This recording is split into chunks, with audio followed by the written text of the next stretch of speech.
Today we will discuss a topic that I have mentioned many times in my lectures in passing, but today we're going to shed a little bit of extra light, and it is especially relevant given the circumstances right now in Gaza and in Palestine, and that is our history as a Muslim ummah, our relationship with the Jewish people for the last 2,000 years before the creation of Israel, for the last 15 centuries.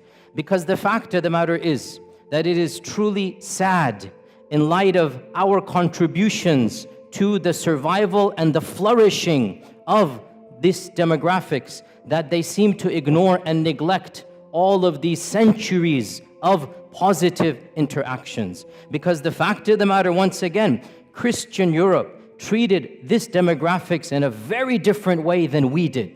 And multiple times in history, the Muslim ummah and the Muslim civilization played a vital role in protecting hundreds of thousands of persecuted Jewish people. So we need to be aware of this, and we need to know our own history. And again, only so much can be said for the history of 15 centuries. But as you're roughly aware, we went over this in detail, this earlier part in a number of lectures. In the year 70 CE, in the time of Jesus Christ, after Jesus Christ, the second temple was destroyed, and so Judaism once again had its diaspora. They fled across the globe, so they didn't have a land. For the next 2,000 years, where were the Jewish people?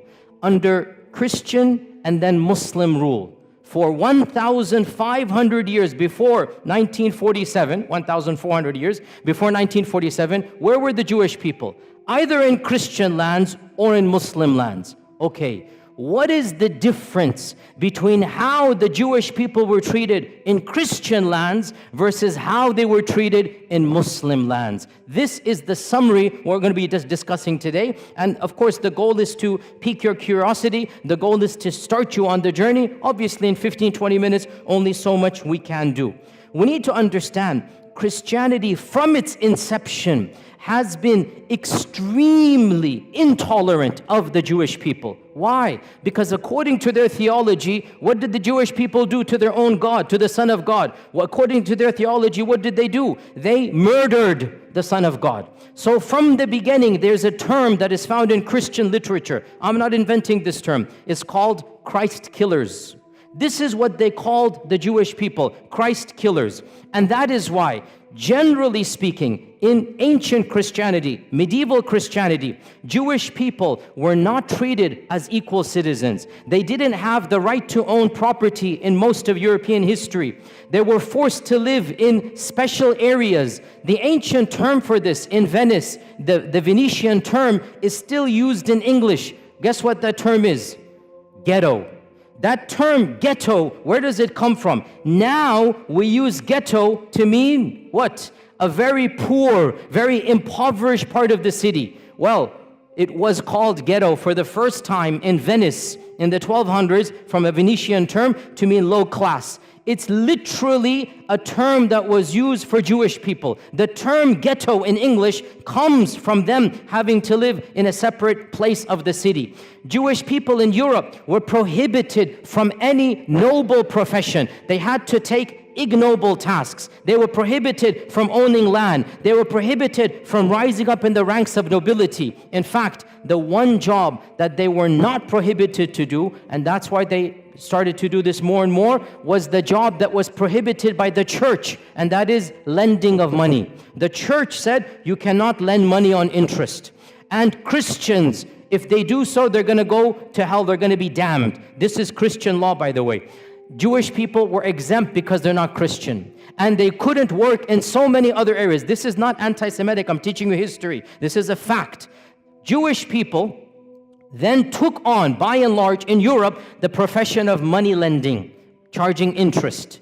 Because they weren't allowed any other job. They weren't allowed careers, and this was prohibited by the church. You'd be damned. So what did they do? They became the proto-bankers, the first bankers. And so what's going to happen, slowly but surely, their wealth did increase. This is not anti-Semitic. It's the fact of the matter is that they were involved in this profession, and that is why rich dynasties from this group did begin to rise in the 15th, 16th, 17th centuries. But that's because they were the ones lending money. Eventually, eventually the church had to buckle under pressure and change their law and say it is now allowed for Christians to do. Otherwise, Christians forbade Christians from lending money with interest. It was haram for them. The church would excommunicate you. That's why this group began to do this. In the 11th century, when the Crusades was announced, in 1095, 1096, the first Crusaders, they left England, they left Italy, they left France, and they made their way to Jerusalem, wanting to free, quote-unquote, Jerusalem from Muslim lands.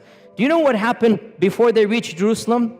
They started massacring Jewish people. Where? In Europe. Why? What has that got to do with Jerusalem? They began to reason, if we're going to go to Jerusalem where Jesus walked, we should avenge his death before we get there.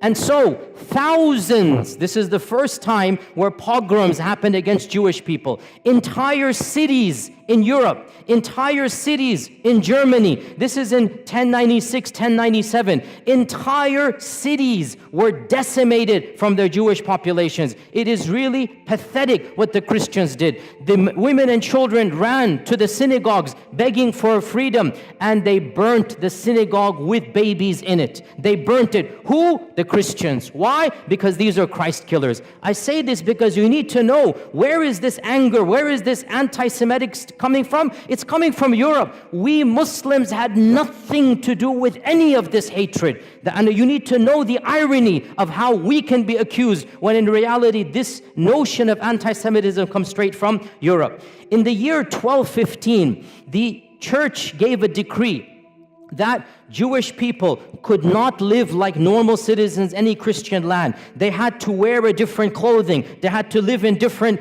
places of the city. They had to have specific professions. This is the Vatican. This is the church normalizing the discrimination of Judaism. This is in 1215. Don't be surprised in a few decades, 1290, King Edward of England said, I don't want any of these people in my kingdom. So he made a decree to expel every single member of the Jewish faith from England. For 400 years, there were no Jewish people in England.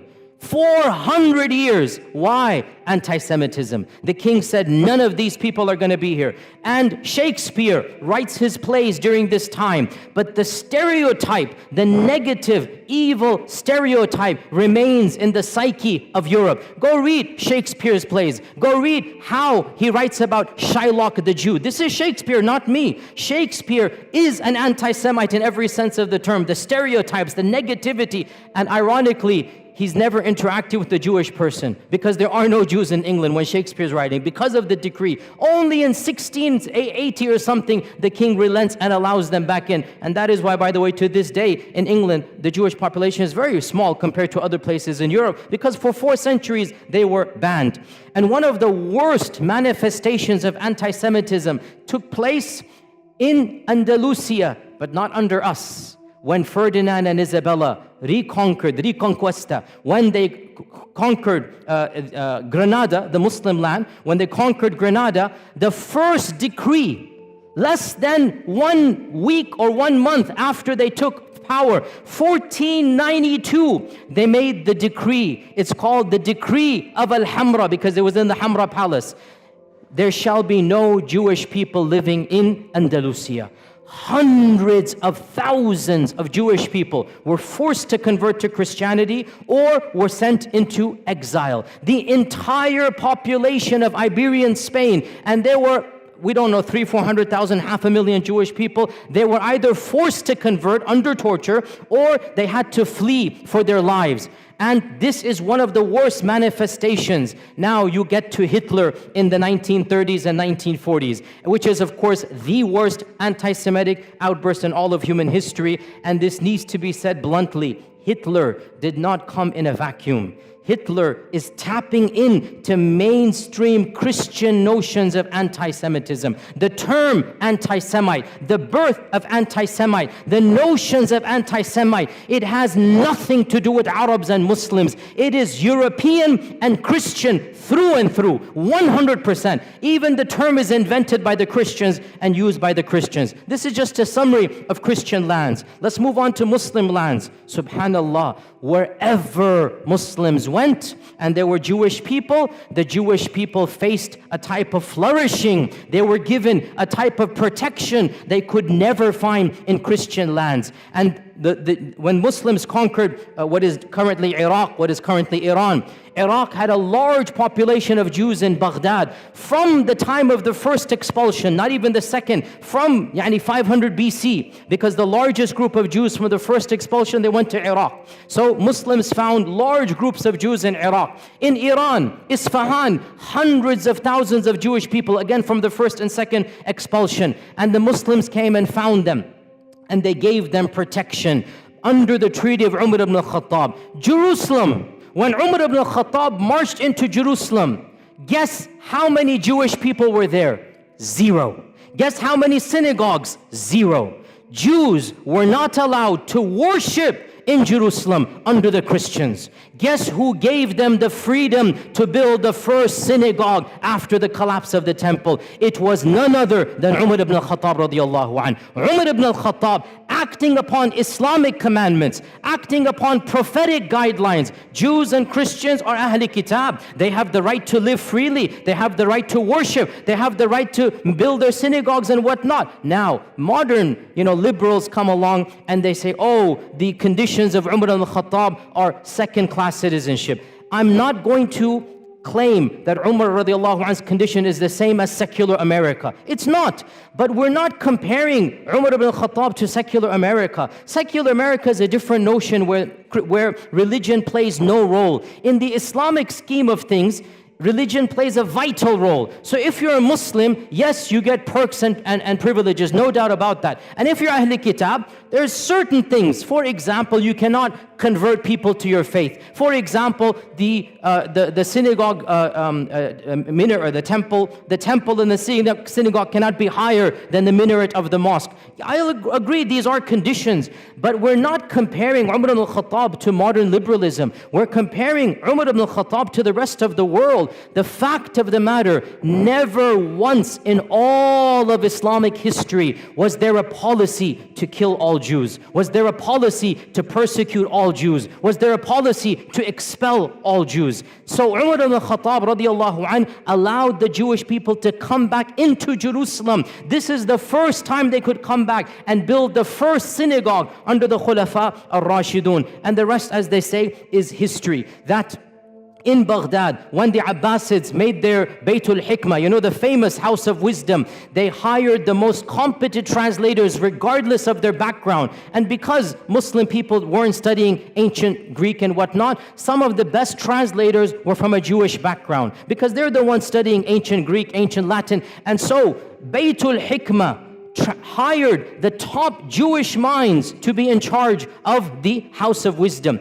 And when the Fatimids and when the Umayyads of Spain instituted their own Baytul Hikmah, because they wanted to compete. There are 3 khilafas. They wanted to compete with one another. So they made their own institutes of publishing. They also hired the best and brightest minds, regardless of their background. Jews and Christians were at the top of this list. You have to understand why. Muslims weren't studying ancient Greek and whatnot. These civilizations were. So the khulafa and the sultans hired these people and gave them the best salary so that they can work with them. And one of the most interesting examples in our own history in Andalusia was under the Ta'ifa kingdom of Granada in around 1000, 1030 CE, like basically literally 1,000 years ago. Literally 1,000 years ago, the prime minister of Granada, the Sultan was Muslim, the prime minister was a rabbi, and his name is Ismail ibn Naghrilla, Ismail ibn Naghrilla. And he was a rabbi.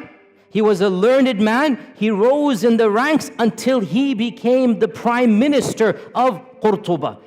This is a Jewish person, and the people loved and respected him. The Muslim population loved and respected him. The books of history mention that when the Reconquista began, because Reconquista took 500 years, right? When it first began, Ibn Naghrilla, this Jewish vizier, was leading the Muslim army in jihad to defend Qurtuba against the Crusaders. Can you believe this? And because in those times everybody dressed up in a particular garb, they wore Qur'anic talismans for the time, Ibn Naghrilla, it is said, wore the Qur'anic coat of armor verses of the Qur'an, and he's leading the Muslims in actual jihad against the Christians who are invading against Qurtuba, and he defends and he wins and he protects Qurtuba. So this is the reality of Jewish life under the rule. Now, some people point out that 20 years later, a mini massacre occurs. And this, you have to be careful, sisters and brothers. When you read these types of things, do your research. Do your research. It is true, a mini massacre occurred against the Jews of Qurtuba. But why?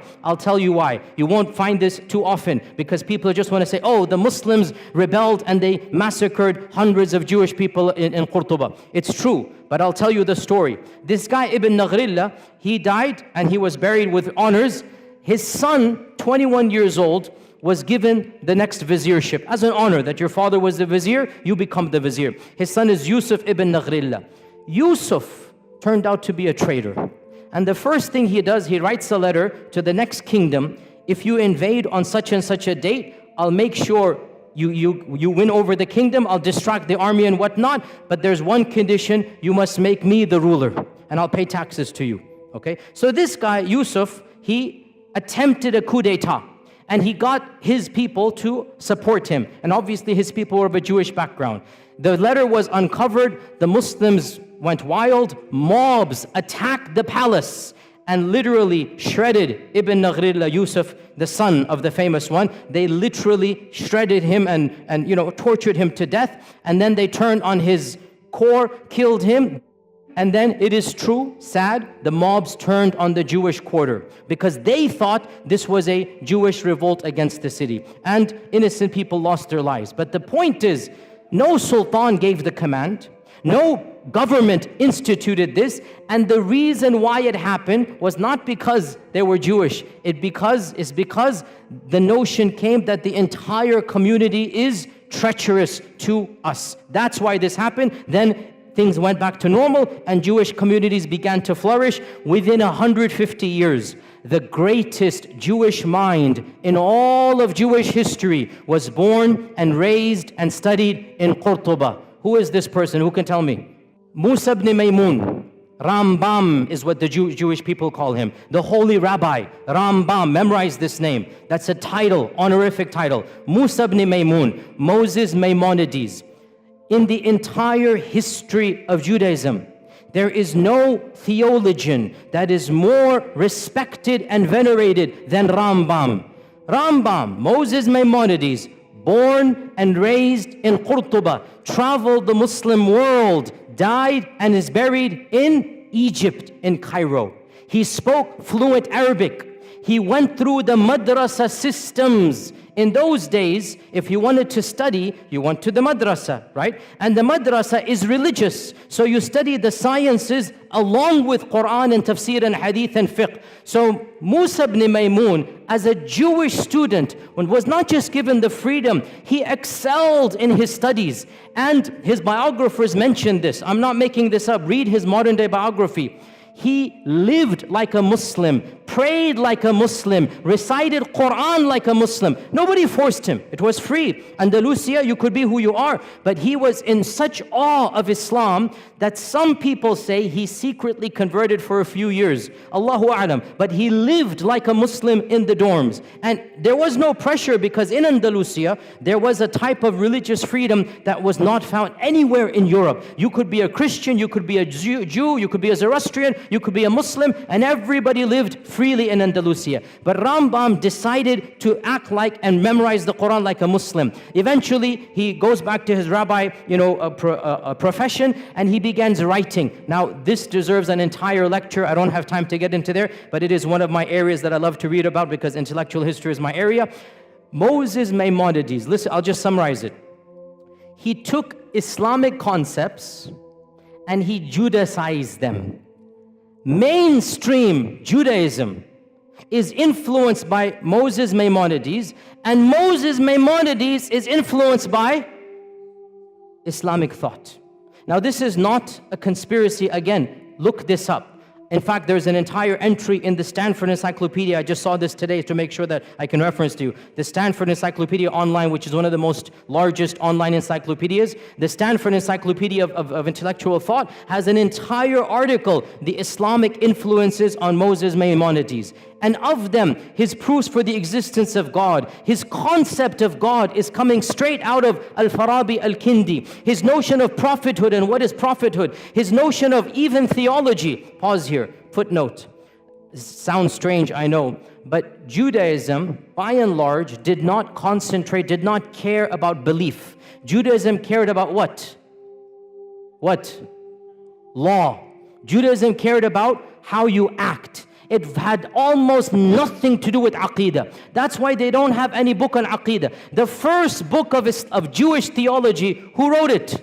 Rambam. The first book. And you read this book, and you are reading Al-Farabi, Al-Kindi. You are reading Islamic Mu'tazili thought. His conception of God, of the attributes, of Qadar, his conception of prophethood, it is coming straight out of his madrasa training. And this is now mainstream Jewish belief. I'm not making this up. This is well known. Mainstream Jewish theology is coming straight out of Andalusian madrasa. He just changed it, made it a little bit. And he wrote a creed. To this day, the righteous or the observant Jewish people, the first thing they do when they wake up, they read Moses Maimonides' one-page creed. And it begins, Ana mu'minu, I believe in, just like Aqidah Tahawiyya, just like other Aqidas, it literally begins, I believe in, and there's 13 points. I believe in God, there is one, la sharika la type of stuff, literally coming out of Islamic thought. He has no partner, cannot be described in this and that, literally goes through, and it goes all the way, and I believe in resurrection, I believe in the Masih that's going to come, one of the 13 points, I believe in the Messiah. So this is coming from Musa ibn Maymun. By the way, one interesting thing about Rambam, wallahi, so ironic. He became the best physician of his time because he mastered Ibn Sina. So he read Ibn Sina, he mastered Ibn Sina. Now he's the best physician. He works his way up. Guess who he becomes the personal doctor to? None other than Salah ad-Din al-Ayyubi. Salah ad-Din al-Ayyubi takes him as his personal court doctor. For a period of time, he travels with Salah ad-Din. He is the primary doctor of Salah ad-Din Ayyubi. Nobody can accuse our religion of anti-Semitism. Nobody can accuse our sultans, our khulafa of hating people because of their different faith. It didn't happen that way. If you were talented, you were the best doctor, and it's so ironic. Salah ad-Din is conquering Jerusalem, and Rambam is his main doctor. Subhanallah. How can we not remind our Jewish brethren of this reality? Look at from where to where. Look at the past and now look at how that has flipped. Eventually, he went to Egypt. He lived in Egypt. By the way, he wrote most of his writings in which language? Arabic. The chief rabbi of Judaism is writing his books in Arabic. This is well known. You can see them and look at them online. And he has a book called The Guide of the Perplexed.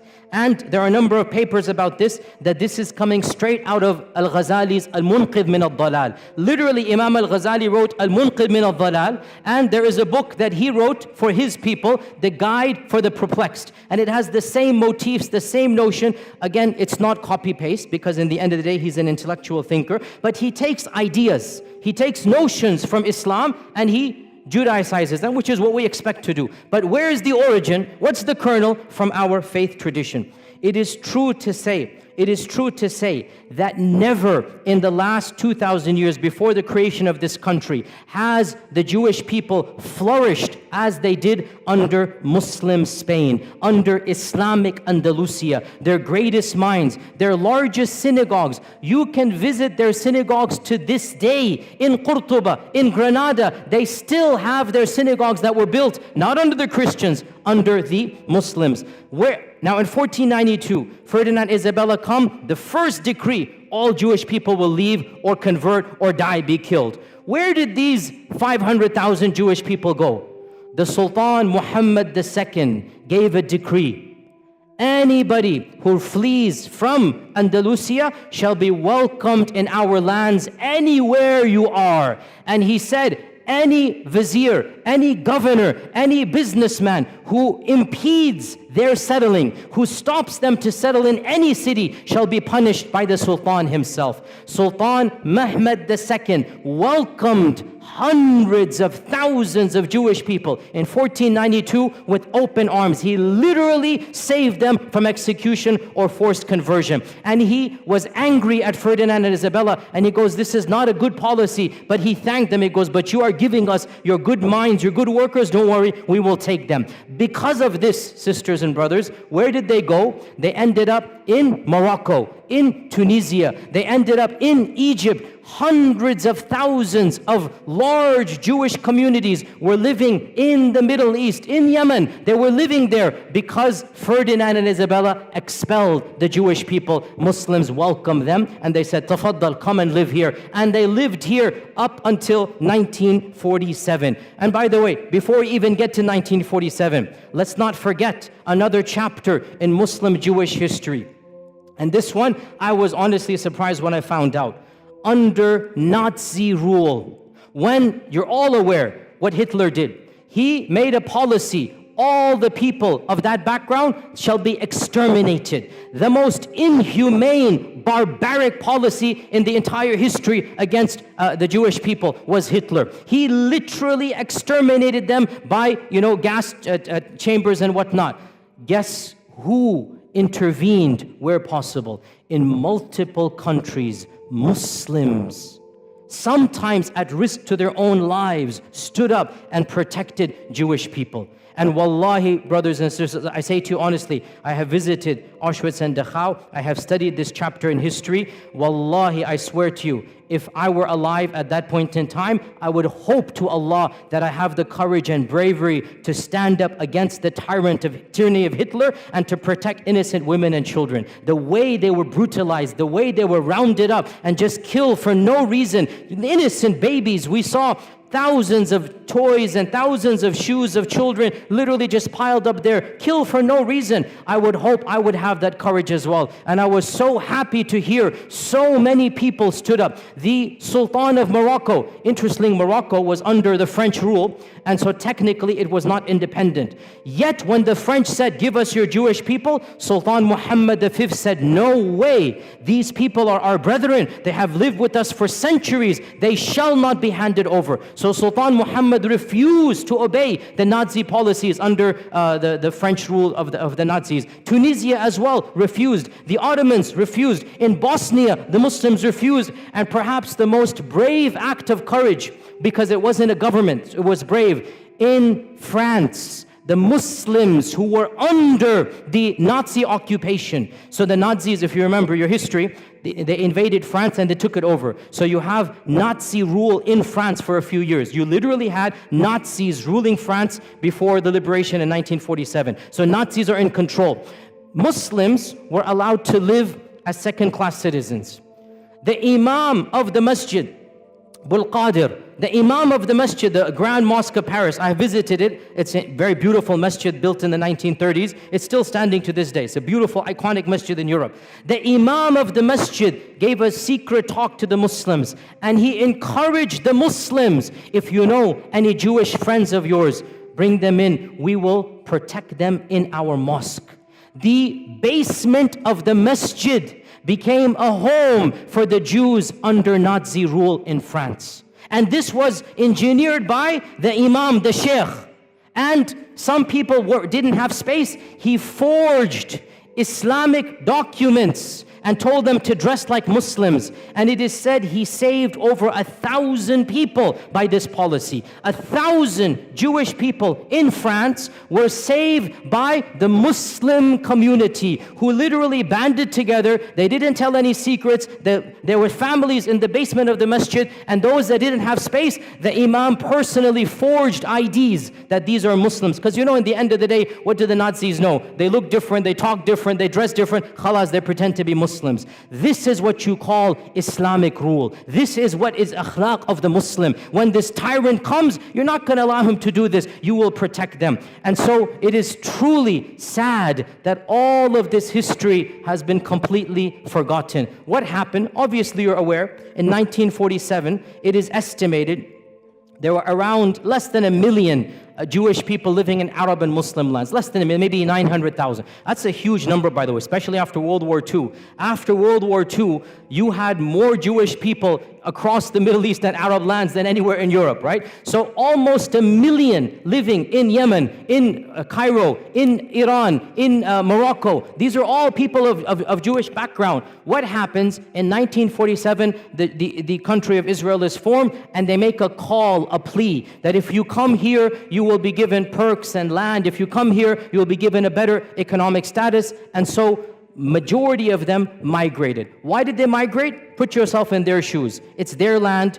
from their perspective, obviously. They're getting their own people. They're getting a citizenship. They're getting land. They feel it's going to be safer for them. Some of them believe in Zionism. And yes, I'm not going to deny, because of the atrocities in 1947 and the massacres against Arabs, it is true, in a number of Muslim lands, for the first time in history, these types of sentiments that we now are familiar with began to develop against the Jewish population. I'm not going to deny this. But why did it happen? Because of politics of Israel. Not because they were Jews, because Israel massacred thousands, hundreds of thousands of Muslims, expelled hundreds of thousands of Arabs. Well, then there's going to be a feeling of sentiment. Why are you guys doing here? Go where you belong and whatnot. So all of this put together in the next 5 to 10 years, from 900,000 Jews in Arab and Muslim lands, currently it is estimated there are less than 15,000 across all lands. 200 here, 500 here, all of them have come to Israel. But one final point, and with this we conclude. Subhanallah, this is something you need to know, O Muslims. This division of living under Muslim, living under Christian, it had and has and continues to have a profound impact on the demographics of the country of Israel. Judaism is divided into multiple groups. The three most important groups: number one, Ashkenazi; number two, Sephardim; number three, Mizrahi. These three divisions go back to whether they were living under Europe or under Muslim rule. And the most Europeanized Jewish people are the Ashkenazis. These are the ones, they never lived under Muslim lands. These are the ones, they have a different cultural background. They're more European. Generally, they're more secular. Generally, they're the ones in charge. Generally, they're socioeconomically privileged, and they're the governments ever since the founding of Israel. Sephardim are those Jewish people that were kicked out of Andalusia. And Mizrahi are the Jewish people who lived in Arab lands, Yemen, Iran, other places for many millennia. They are the smallest. Generally, Sephardim and Mizrahi are more pious. They're more orthodox. They're more religious. They're more believing in God. And a lot of you don't know this. In Israel, they are treated like second-class citizens.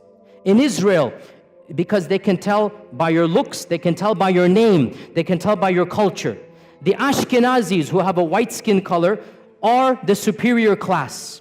And of course, there's even a lower category, the Falasha, which are coming from Ethiopia, and you should see how they are treated in Israel. They are the lowest of the low. But above them are the Mizrahis, and above them are the Sephardim. Sephardim and Mizrahis, they are ghettoized in Israel.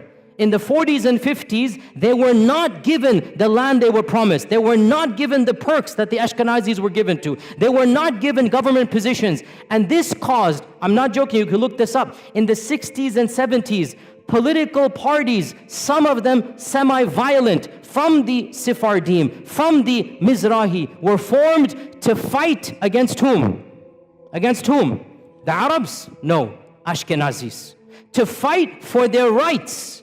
And these days there is a massive party in Israel called the Shas Party, S-H-A-A-S, the Shas Party. It is the fourth or the fifth largest party. It is a party that was founded to protect the rights of the Arab Jews, i.e. the Sephardim and the Mizrahi Jews, so that they have equal rights as the Ashkenazis. You have to realize racism is rampant in that group of people, even amongst their own. Any Jewish person who lived in Muslim lands, who spoke Arabic, who comes from an Arabic culture, is not treated with the same respect as the Europeans. And this is well known, open secret. Go look it up, go do your research in this regard. So this is one point. And then I want to conclude on this point, sisters and brothers, and that is that we are not mentioning this. Wallahi, we are not mentioning this to remind them of a debt they owe us. No. We did this because Allah told us to do it, not because of them. We did this because our Prophet ﷺ taught us this is how we treat minorities. We would do it all over again. But we just want to show the world this is Islamic law. This is Islamic Sharia. The freedoms that they had, the intellectual, curiosities, the books that they produced, they couldn't produce a fraction of them in Europe in medieval times. And that is what we give to the world. It is truly sad. And we don't say this as a debt or a favor. We're just pointing out the facts. It is truly sad that the same descendants of those whom we saved, those who were given refuge with us, they have flipped the script and they are doing what Hitler did to them, they are doing to the very people who protected them. And we just say this as a historical fact and record. Otherwise, we complain to Allah and Allah alone. These are facts we should all know, and we are proud as Muslims of our history, and we're proud of our Sharia, and there's nothing to be ashamed of. Alhamdulillah, thumma alhamdulillah, and inshallah we'll continue in the same vein. Jazakumullah khair. Assalamu alaikum wa rahmatullahi wa barakatuh.